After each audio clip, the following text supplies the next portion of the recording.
Mental health has become a nationwide conversation in recent years, but one group who's seemingly been left out of the discussion, who is one of the biggest here in Texoma, is farmers.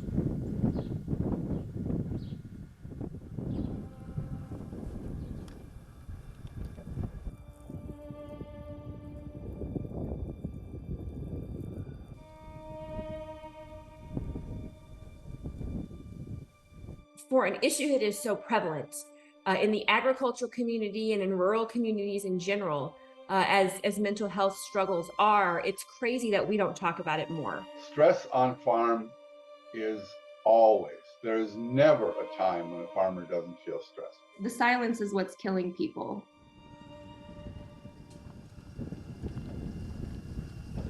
Welcome to Double L Farms in Electra, Texas.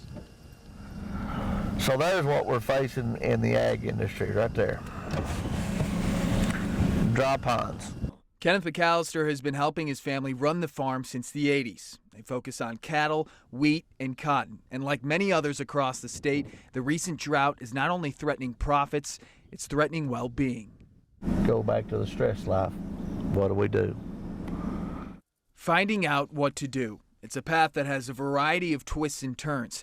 And in the ag industry, those turns are filled with the monsters of Mother Nature, growing input costs, and isolation in the fields.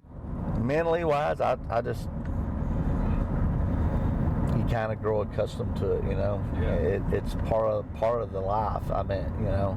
And while it may be part of the life, it's also the reason that in the last 2 decades, the CDC has reported a nearly 40% spike in suicides amongst farmers.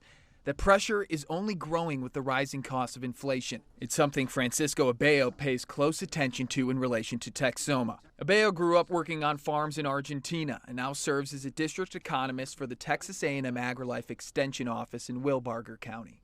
Especially these years with high costs and a drought, we need to sharpen our pencils and be very, very careful and with the decisions we're making and the investments we're doing. It seems like by the time you get that one tractor paid off, well, it's wore out, so you got to start all over again. And then you got to figure out how to finance another one and make that work. But it's a deal that it can be done, it can be managed until Mother Nature messes it up. And just happened this is one of the years that Mother Nature has kind of got us in a pinch. Kenneth says the drought, coupled with record high input costs, has taken his stress to new heights. The U.S. Department of Agriculture forecasts production expenses for farmers and ranchers to reach nearly $412 billion this year, the highest number that's ever been recorded, meaning that mental health is likely to take another hit. And while work is being done to curb the problem, there is a stigma embedded in agriculture of farmers keeping to themselves when it comes to mental health, making a solution increasingly difficult.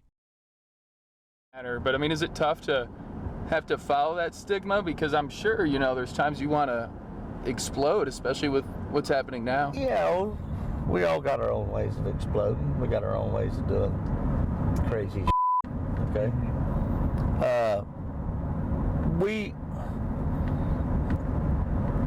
Yeah, it's one of them deals that you just, roll your sleeves up, pull your head down, let's go, suck it up. As my old friend said, suck it up, buttercup, get better, let's go. Responses like these are a main reason why mental health discussions have rarely revolved around farmers. In fact, it took over an hour for Kenneth to even say the words mental health during our discussion. Most guys that's in the ag industry got more pride than that to want to go tell a total stranger their problem. Most guys probably in the same boat, don't really want to go tell their neighbor because they're got more pride than that, you know. Fighting this stigma is the biggest hurdle, and one man who's leading the charge is Dr. Ted Matthews, or as his clients call him, Ted. Ted lived in Wichita Falls after being stationed at Shepherd Air Force Base and eventually became the leader of mental health for FEMA. It was there when he noticed an interesting trend. This all started for me back in '93 when I was the therapist for FEMA during disasters. And after almost a year, we looked down our books and a farm business management instructor called me and asked me if I worked with farmers. And I said, well, yeah, the program works with anybody who calls. It's a national disaster. And then I looked on our books, and in a year, not one farmer had ever called, not one. Today, Ted's home state of Minnesota now has a 24/7 hotline for farmers to call in to trained operators. And if they're really feeling on the edge, their call is directed straight to Ted. If we don't help them, things will get worse. While Minnesota has made leaps and bounds addressing the problem, the Texoma area has almost no resources specifically for farmers, and the Lone Star State as a whole is just taking its first steps. Recently, the Texas Department of Agriculture, along with its partners, received a grant of $100,000 to replicate something similar to the formula of Dr. Ted Matthews. It's called the Texas Farmers Mental Health and Suicide Prevention Program. The main proponent of the program is the Farm Response Helpline, which launched in February. By calling in, farmers can talk to operators who are trained to handle specific agriculture stressors, so they don't feel like they're talking to, as Kenneth McAllister would put it, a shrink. If a non-ag person goes to a therapist and just tells them all about how stressful their job is and how awful everything is, some solid advice might be take a vacation, right? Take a break, get away from there. Well, that advice doesn't work for the farmer who's in harvest season, right? We don't have that option. Or, maybe you just need to get a new job. That might be solid advice.